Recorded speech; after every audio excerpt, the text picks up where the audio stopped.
You are a key piece of the transformation of your country. How did this change become possible? At least my role in that in 93, 94, 95 in the beginning was that Estonia was very poor, and I was very concerned about how we would make it in the world. And my motivation was that in 1938, the last full year before the war in Europe, Estonia and Finland had the same GDP per capita. When we became independent in 1991, Finland had a GDP per capita 13 times, 13 times higher than in Estonia. So clearly, communism didn't really work with us.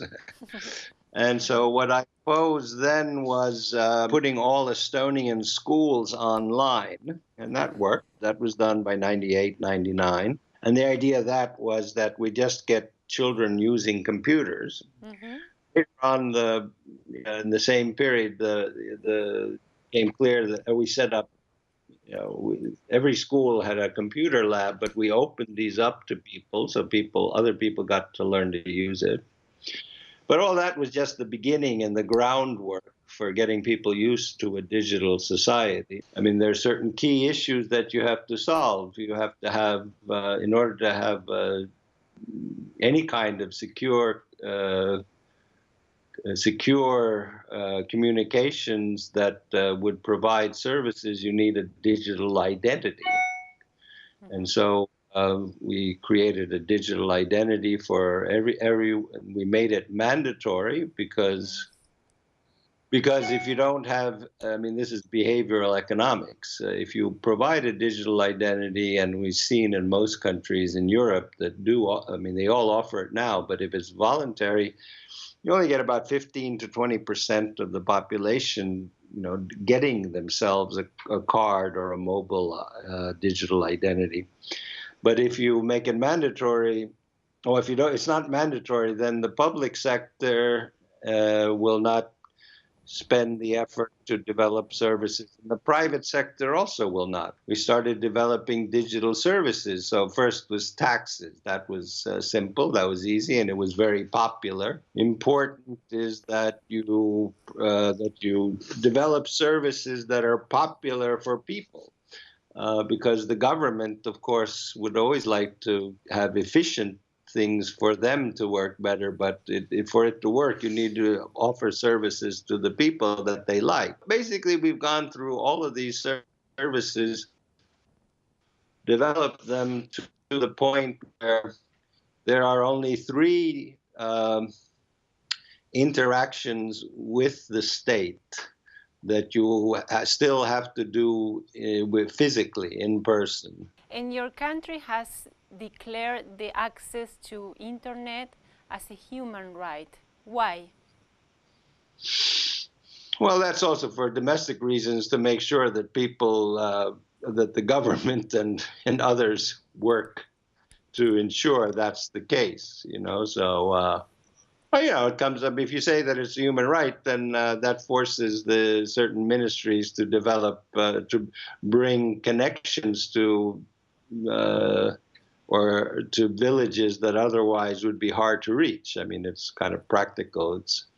It sounds good, but it actually has a practical meaning in that it means that the government is obligated to do certain things. And the problem we have in many countries is that the people who have political power do not understand technology at all.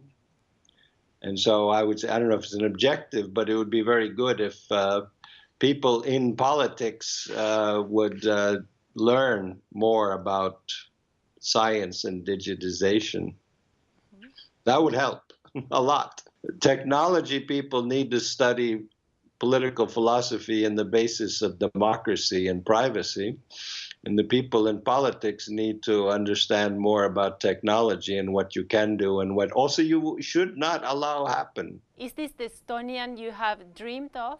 In terms of 1993, I couldn't imagine what it would be like, 20 years later or 24 years later, but it is It is what I did want at the time was that Estonia would become a leader, and it certainly is a leader in this field. So that is possible. I mean, I mean, I'm not unhappy. I'm not unhappy at all. Your country has suffered an historical cyber attack. What have you learned from that? Well, first of all, I have to explain the cyber attack that we got did not ever get into the system. So no one ever got inside. What they did was they shut down newspapers, they shut down government offices.